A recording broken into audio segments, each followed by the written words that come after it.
అందరికీ నమస్కారం. మనం చెప్పుకోబోయే కథ 'విలువైన సందేశం'. రచించిన వారు వీరు గారు. కథలోనికి వస్తే, కొత్తగా ఉద్యోగం రావడంతో తన తండ్రిని ఒక మంచి స్టార్ హోటల్‌కి తీసుకుని వెళ్ళాలి అనుకున్నాడు కొడుకు. నాన్న, ఈరోజు మనం ఇద్దరం ఒక పెద్ద హోటల్లో భోజనం చేద్దాం. నీ పని ముగించుకుని త్వరగా రా అంటూ చెప్పటంతో, కొడుకు సరదా ఎందుకు కాదనటమని ఆ తండ్రి తన పొలం పని త్వరగా ముగించుకుని రెడీ అయ్యాడు.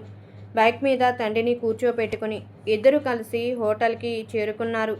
తన తండ్రి చేయి పట్టుకుని జాగ్రత్తగా లోనికి తీసుకుని వెళ్ళి ఒక టేబుల్ దగ్గర కూర్చోపెట్టాడు. కొడుకు మంచి బట్టలు వేసుకున్నాడు. కానీ ఆ తండ్రి మాత్రం తన అలవాటు ప్రకారం ఎప్పటిలానే ఒక తెల్ల చొక్కా, తెల్ల పంచె, భుజం మీద చిన్న కండువా వేసుకున్నాడు. ఆ చొక్కా కాస్త రంగు తేలి కనిపిస్తుంది. అక్కడికి అడుగు పెట్టింది మొదలు చుట్టూ ఉన్న జనం వీళ్ళిద్దరినీ గమనిస్తున్నారు తదేకంగా. కానీ వీళ్ళు అసలు అవేం గమనించకుండా తమ పనిలో ఉన్నారు. కొడుకు రకరకాల ఐటమ్స్ ఆర్డర్ ఇచ్చాడు. అప్పటి వరకు ఆ తండ్రి చూడనివి, తిననివి ఆ ఐటమ్స్ రాగానే ఇద్దరూ తినటం మొదలుపెట్టారు.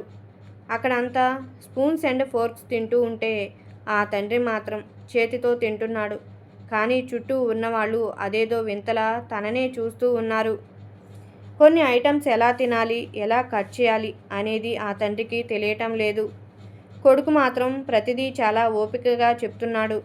ఎలా తినాలి, ఎలా కట్ చేయాలి, టిష్యూ ఎలా యూజ్ చేయాలి, ఇలా ప్రతి విషయం ఎంత ఇష్టంగా చెప్తూ ఆ తండ్రి తింటూ ఉంటే ముచ్చటగా, సంతోషంగా ఇది వేసుకో, ఇది తిను, ఎలా ఉన్నాయి ఐటమ్స్ అంటూ వాటి పేర్లు చెప్తూ ఇంకేమైనా కావాలా అంటూ ఆ తండ్రి నోటికి అంటిన ఎంగిలి క్లీన్ చేస్తూ ఇద్దరు భోజనం ముగించారు.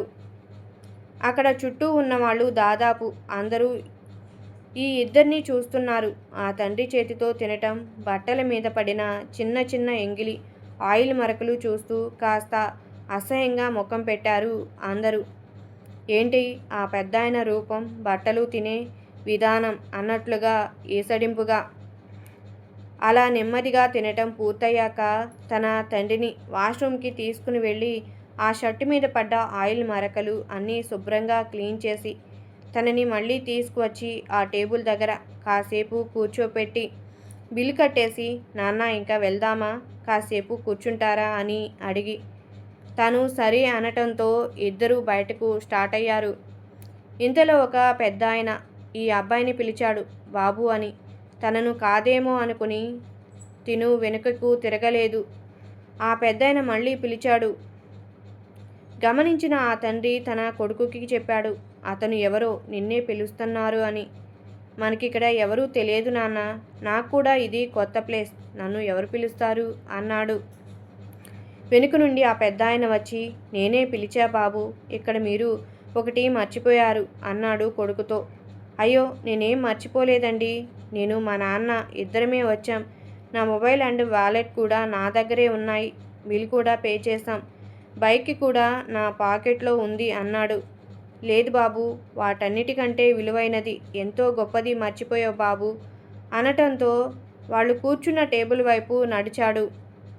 అక్కడేమైనా మర్చిపోయాడేమో అని. అక్కడ కూడా ఏమీ లేదు. ఆ పెద్దాయన కలగజేసుకుని, మీరు ఇక్కడికి వచ్చింది మొదలు నేను మీ ఇద్దరిని గమనిస్తున్నా.